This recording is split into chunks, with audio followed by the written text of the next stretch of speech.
In a post-Enlightenment world where dominant cinematic and cultural norms demand clarity, resolution, and control, Scandinavian cinema chose a different path.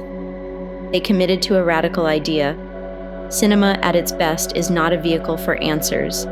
It is a vessel for mystery, a mystery rooted in Luther's belief that truth cannot be reasoned, only revealed.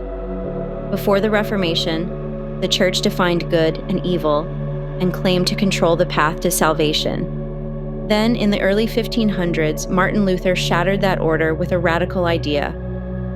We do not choose salvation. It chooses us. Salvation is not a reward for moral performance. It is a miracle of divine mercy, received through surrender, a single terrifying moment of human agency, perhaps the only real choice we have. It makes every soul a potential vessel of divine action. Kierkegaard, like Luther, begins with the human condition. We are born into sin, not just as doctrine, but as existential truth. We chase pleasure to avoid pain. We seek distraction to escape despair. But beneath all this is something deeper, a fear of looking into the void, a fear of facing our finite selves. We despair because we glimpse the infinite within us, but cannot reconcile it with our limitations. Despair is not just a feeling.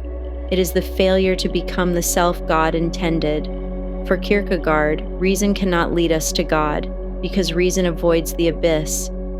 Left to itself, it chooses comfort over transformation. To be virtuous, one must surrender to something irrational: faith, ambiguity, uncertainty. To have faith, he wrote, is to lose your mind and to win God.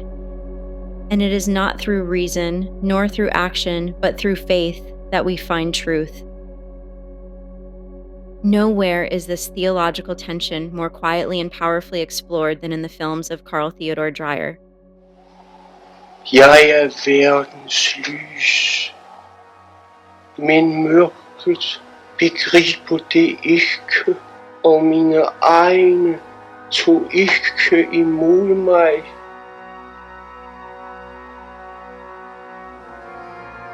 Carl Theodor Dreyer's The Word is a film of silences, religious, existential, metaphysical.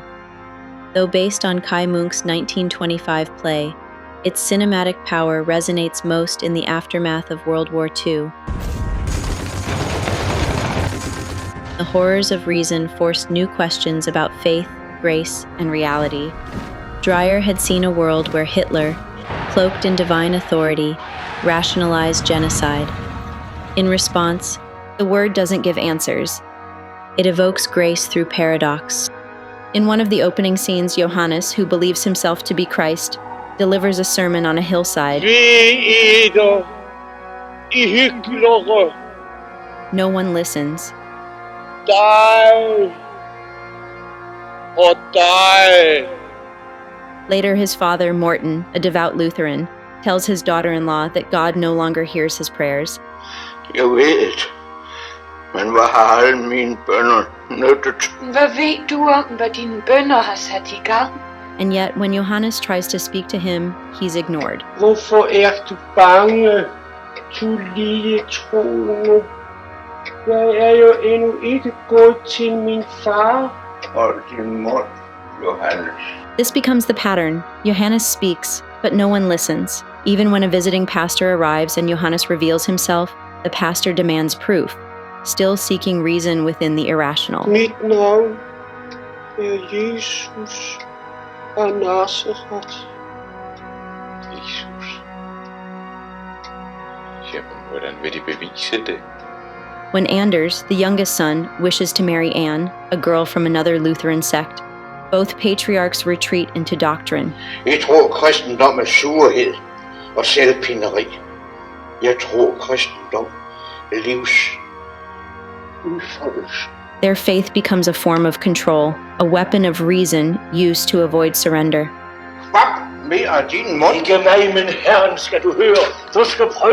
Morten's need for rational mastery blinds him to a deeper truth. Du går rundt og ser ud, som om du var forladt af Gud.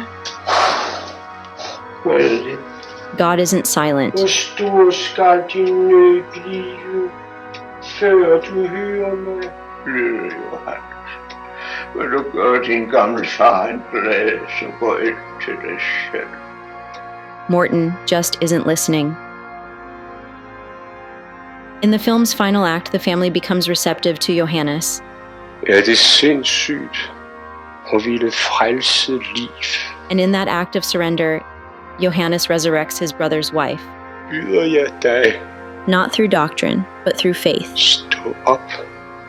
It is not a rational miracle, but a metaphysical one, a gesture beyond comprehension. Their trust becomes the vessel through which grace enters.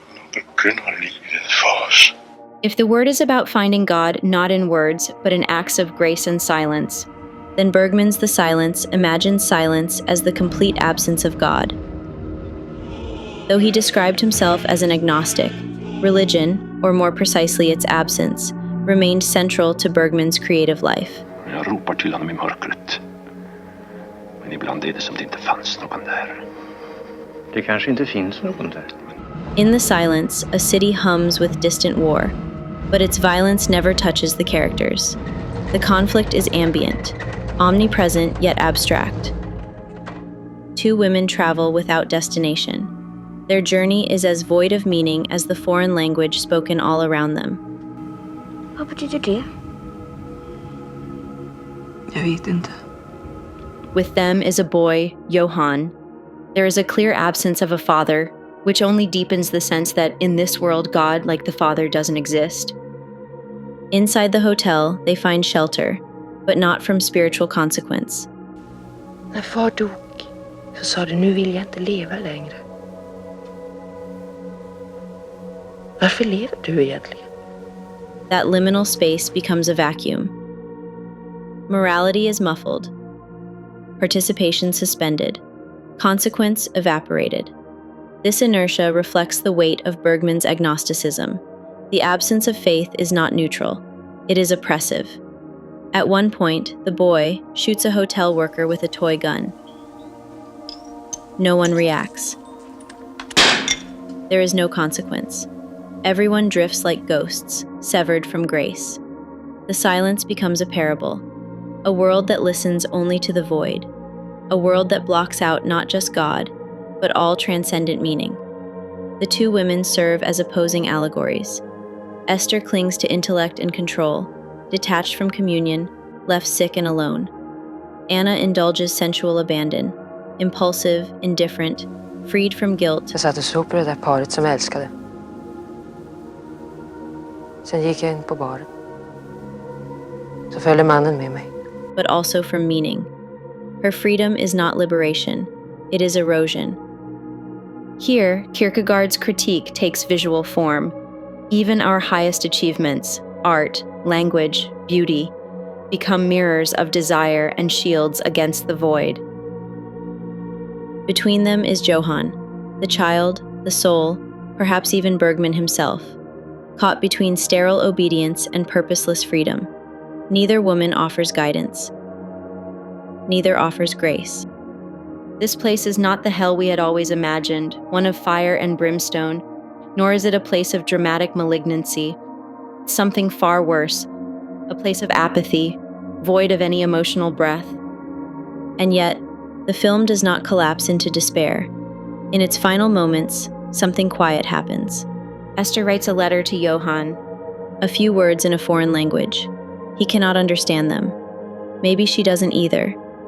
But again, like in the word, it's not the words that matter. It's the gesture, a fragment, a seed, a trace of the infinite passed between finite beings. Till Johan ord på det främmande språket. This is where Bergman becomes most Kierkegaardian, not in belief, but in the choice to evolve. Not a leap of faith, but a small movement toward the other.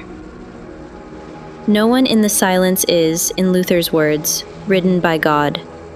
They are riderless. And yet, even in the void, there is the ache of grace. Bergman's crisis of faith was not about whether God was real, but what it would mean if he weren't. If the word reflects Lutheran surrender, and the silence captures Kierkegaardian despair, then Breaking the Waves confronts us with something even more brutal, The Cost of Faith. I'm afraid. Bess, a devout woman on a remote Scottish island, marries Jan, an oil rig worker, shortly after meeting him. I thank you for the greatest gift of all, the gift of love. When he becomes paralyzed in an accident, her faith is tested. If I'll die, it will be because love cannot keep me alive. I want you to find a man to make love to. And that will keep me alive. I can't. Because I don't want to die. I'm afraid. But Bess, rooted in a deep and painful piety, sees this not as freedom, but sacrifice. She sleeps with other men, not out of desire or duty, but as an act of spiritual surrender. Her body becomes the site of devotion, her suffering, a medium of love. She is a character ridden entirely by God. Her leap of faith is irrational and ethically indefensible. And yet, she believes suffering is the only proof of love. How can you love a word? You cannot love words. You cannot be in love with a word. Even the title, Breaking the Waves, suggests futility. How can one break a wave? It breaks itself. And yet, Bess tries, believing she must. The camera reflects this instability. It does not guide or reassure. It drifts, erratic and untethered. The edits deny catharsis. Scenes begin mid-emotion and vanish before resolution. The wave never crests, it just holds. In this chaos, Bess remains unmoved. She is the rock upon which the waves break, but they do not break her. He hasn't got the strength. She's stronger than you and me. You don't understand, do you? Breaking the waves suggests that faith is not doctrine. It is not rational. It is surrender, total, terrifying, and sometimes grotesque. Bess's faith bypasses merit, reason, and moral calculation. It is imputed righteousness, not earned, but given. Even though her zeal leads to suffering and death, a miracle emerges. In the film's final gesture, the ringing of church bells in heaven, we glimpse a return to Luther's grace, irrational, brutal, and entirely mysterious. What unites Luther's surrender and Kierkegaard's leap is this: reality is not fixed. It is formed, in surrender, in faith. Why is this important? What makes this particularly urgent now is that we live in an age obsessed with explanation. We've inherited the Enlightenment's promise that reason can penetrate all mysteries through logic and analysis. But it can't. And we've tried to force cinema into the same mold. Yet cinema, at its best, mirrors Luther's surrender. It doesn't need to explain. It doesn't need to resolve. When we enter a theater, we perform an act of faith. Most art asks us to interpret, to analyze, to appreciate. Cinema asks us to believe, and to believe completely.